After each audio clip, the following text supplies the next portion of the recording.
ಕರ್ನಾಟಕದಲ್ಲಿ ಕನ್ನಡಿಗರಿಗೆ ಇದೆಂಥ ಒಂದು ಪರಿಸ್ಥಿತಿ ಎನ್ನುವಂತಹ ಮಾತು ಕೇಳಿ ಬರ್ತಾ ಇದೆ. ಯಾಕಂದ್ರೆ ಕರ್ನಾಟಕದಲ್ಲಿ ಕನ್ನಡವನ್ನ ಮಾತಾಡಂಗಿಲ್ವಾ? ಹಾಗಾದ್ರೆ ಕರ್ನಾಟಕದಲ್ಲಿ ಇದ್ಕೊಂಡು ನಮ್ಮನ್ನೇ ಕನ್ನಡ ಮಾತನಾಡಬೇಡಿ ಅಂತ ಇಲ್ಲೊಬ್ಬ ವ್ಯಕ್ತಿ ಹೇಳ್ತಾ ಇದ್ದಾರೆ. ಇದು ಎಷ್ಟರ ಮಟ್ಟಿಗೆ ಸರಿ ಅಂತ? ಎಂಥ ವಿಪರ್ಯಾಸ ಇದು. ಕನ್ನಡಿಗರು ಕರ್ನಾಟಕದಲ್ಲಿ ಕನ್ನಡವನ್ನೇ ಮಾತನಾಡಬಾರ್ದು ಅಂತಂದ್ರೆ ಇದು ಹೆಂಗೆ? ಇದನ್ನು ನಿಜಕ್ಕೂ ಕೂಡ ಯಾರೂ ಒಪ್ಪೋದಿಲ್ಲ, ಎಲ್ಲರೂ ಕೂಡ ಖಂಡಿಸ್ತಾ ಇದ್ದಾರೆ. ಇಲ್ಲೊಬ್ಬ ಹಾಸ್ಟೆಲಲ್ಲಿ ವಾರ್ಡನ್ ಹೇಳ್ತಾ ಇರುವಂತಹ ಮಾತು ಆ ವಿದ್ಯಾರ್ಥಿಗಳಿಗೆ ಹೇಳ್ತಾ ಇದ್ದಾನೆ ಆತ, ನೀವು ಕನ್ನಡದಲ್ಲಿ ಮಾತನಾಡಬೇಡಿ, ಮಾತಾಡೋಂಗಿದ್ರೆ ನಿಮ್ಮ ಮನೆಯಲ್ಲಿ ಮಾತನಾಡ್ಕೊಳ್ಳಿ ಅಂತ ಹೇಳ್ತಾ ಇದ್ದಾನೆ. ಇಂಥದ್ದೊಂದು ಘಟನೆ ನಡೆದಿದೆ.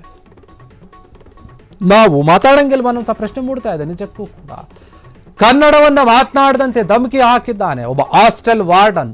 ಅದು ಕರ್ನಾಟಕದಲ್ಲಿರುವಂತಹ ಒಂದು ಕಾಲೇಜು, ಆ ಕಾಲೇಜಿನಲ್ಲಿರುವಂತಹ ಒಂದು ಹಾಸ್ಟೆಲ್ಲು, ಆ ಹಾಸ್ಟೆಲಲ್ಲಿರುವಂತಹ ಒಂದು ವಾರ್ಡನ್ನು, ಆ ವಾರ್ಡನ್ನ ಕೆಳಗಡೆ ಇರುವಂತಹ ವಿದ್ಯಾರ್ಥಿಗಳೇನಿರ್ತಾರೆ ಅಲ್ಲಿ ನಡೆದಿರುವಂತಹ ಒಂದು ಘಟನೆ. ಮಾತನಾಡಬೇಕಾದ್ರೆ ಅವರು ಹೇಳ್ತಾರೆ, ನೀವು ಕನ್ನಡವನ್ನ ಇಲ್ಲಿ ಮಾತನಾಡೋ ಹಾಗಿಲ್ಲ, ನಿಮಗೆ ಗೊತ್ತಿಲ್ವಾ? ನೀವು ಮಾತನಾಡೋಂಗಿದ್ರೆ ಹೋಗಿ ನಿಮ್ಮ ಮನೇಲಿ ಮಾತನಾಡ್ಕೊಳ್ಳಿ, ಇಲ್ಲೆಲ್ಲ ಅದು ನಡೆಯೋದಿಲ್ಲ ಅಂತ ಹೇಳಿ ಹಿಂದಿಲಿ ಮಾತನಾಡ್ತಾನೆ. ಇಂಥವ್ರನ್ನ ಫಸ್ಟ್ ಕರ್ನಾಟಕದಿಂದ ಓಡಿಸಬೇಕು. ಇಲ್ಲಿ ಯಾರು ಕೆಲಸ ಕೊಟ್ಟಿರ್ತಾರೆ ಅವ್ರಿಗೆ? ಕರ್ನಾಟಕದಲ್ಲಿ ಇದ್ಕೊಂಡು ಮೊದಲು ಕನ್ನಡ ಮಾತಾಡೋದನ್ನು ಕಲಿಬೇಕು. ಮಾತಾಡೋಕೆ ನಿಮ್ಮ ಕೈಲಿ ಆಗಿಲ್ಲ ಅಂದರೆ ಸುಮ್ಮನೆ ಇರಬೇಕು, ಇಲ್ಲ ಕಲ್ತ್ಕೊಳ್ಳೋಕೆ ಪ್ರಯತ್ನ ಪಡಬೇಕು.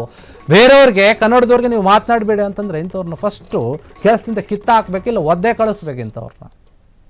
ಈ ವಿಡಿಯೋ ಏನಿದೆ ಆ ವಿದ್ಯಾರ್ಥಿಗಳು ಮಾಡ್ಕೊಂಡಿರೋದು ಎಲ್ಲ ಕಡೆ ವೈರಲ್ ಆಗ್ತಾ ಇದೆ. ಇದಕ್ಕೆ ಕನ್ನಡ ಪರ ಸಂಘಟನೆಗಳು ಕೂಡ ಭಾರಿ ವಿರೋಧವನ್ನು ವ್ಯಕ್ತಪಡಿಸ್ತಾ ಇದ್ದಾರೆ. ಈ ಒಂದು ವ್ಯಕ್ತಿಯನ್ನು ಕೆಲಸದಿಂದ ತೆಗೆದುಹಾಕಬೇಕಂತ ಹೇಳಿ ಒತ್ತಡವನ್ನು ಕೂಡ ಹೇರುತ್ತಾ ಇದ್ದಾರೆ. ಕನ್ನಡ ಬೇಡ, ಹಿಂದಿಯಲ್ಲೇ ಮಾತನಾಡಿ ಅಂತ ಹೇಳ್ತಾ ಇದ್ದಾನೆ, ಆವಾಜ್ ಆಗ್ತಾ ಇದ್ದಾನೆ. ವಿದ್ಯಾರ್ಥಿಗಳಿಗೆ ಬೆದರಿಕೆ ಕೂಡ ಆಗ್ತಾ ಇದ್ದಾನೆ. ಬನ್ನೇರುಘಟ್ಟದಲ್ಲಿರುವಂತಹ ಪ್ರತಿಷ್ಠಿತ ಕಾಲೇಜಿನ ಹಾಸ್ಟೆಲ್ನಲ್ಲಿ ಆಗಿರುವಂತಹ ಘಟನೆ. ಆ ಹಾಸ್ಟೆಲ್ನಲ್ಲಿ ಸುರೇಶ್ ಅನ್ನುವಂತಹ ವಾರ್ಡನ್ ಇದ್ದಾನೆ. ಆ ವಾರ್ಡನ್ ಈ ರೀತಿಯಾಗಿ ಮಾತನಾಡಿದ್ದಾನೆ. ಈ ವಿಡಿಯೋ ಎಲ್ಲ ಕಡೆ ವೈರಲ್ ಆಗ್ತಾ ಇದೆ, ಫೋಟೋದಲ್ಲಿ ಗಮನಿಸ್ತಾ ಇರ್ಬೋದು.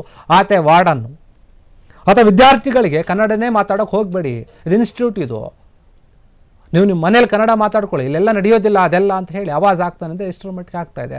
ಮೊದಲು ಆ ಕಾಲೇಜಿನ ಆಡಳಿತ ಮಂಡಳಿಯನ್ನು ಪ್ರಶ್ನೆ ಮಾಡಬೇಕಾಗತ್ತೆ. ಇಂಥ ವ್ಯಕ್ತಿಯನ್ನು ಕೆಲಸಕ್ಕೆ ಇಟ್ಕೊಂಡಿರೋದ್ರಿಂದ ಈ ವಾರ್ಡನ್ನು ಅಲ್ಲಿಂದ ತೆಗೆದು ಹಾಕಿದರೆ ಸರಿಯಾಗಿ ಬುದ್ಧಿ ಕಲಿಸಿದ್ರೆ ಗೊತ್ತಾಗುತ್ತೆ. ಫಸ್ಟ್ ನೀನು ಕನ್ನಡ ಕಲ್ತ್ಕೊಂಡು ಇಲ್ಲಿಗೆ ಬಾ ಅಂತ ಹೇಳಿ, ಇಲ್ಲಿ ಕನ್ನಡ ಮಾತಾಡೋಂಗಿಲ್ಲ ಹಂಗೆ ಹಿಂಗೆ ಅಂತ ಹೇಳಿ ಮಾತಾಡಿದ್ದಾನೆ ಅಂತ. ಬನ್ನೇರುಘಟ್ಟದ ಆನೇಕಲ್ ಏನಿದೆ ಅಲ್ಲಿ ಕಲ್ಕೆರೆ ಬಳಿ ಇರುವಂಥ ಒಂದು ಪ್ರತಿಷ್ಠಿತ ಕಾಲೇಜು ಅಂತ ಹೇಳಲಾಗ್ತಾ ಇದೆ. ಆ ಕಾಲೇಜಿನ ಹಾಸ್ಟೆಲಲ್ಲಿ ಆಗಿರುವಂತಹ ಘಟನೆ ಇದು ದೊಡ್ಡ ಮಟ್ಟದಲ್ಲಿ ಚರ್ಚೆ ಆಗ್ತಾ ಇದೆ.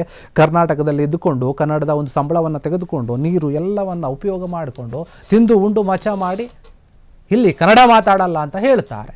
ಎಷ್ಟೋ ಜನ ಇದ್ದಾರೆ ಈ ಥರದ ವ್ಯಕ್ತಿಗಳು. ಕೆಲವ್ರದ್ದು ಬೆಳಕಿಗೆ ಬರುತ್ತೆ, ಕೆಲವ್ರದ್ದು ಬರಲ್ಲ.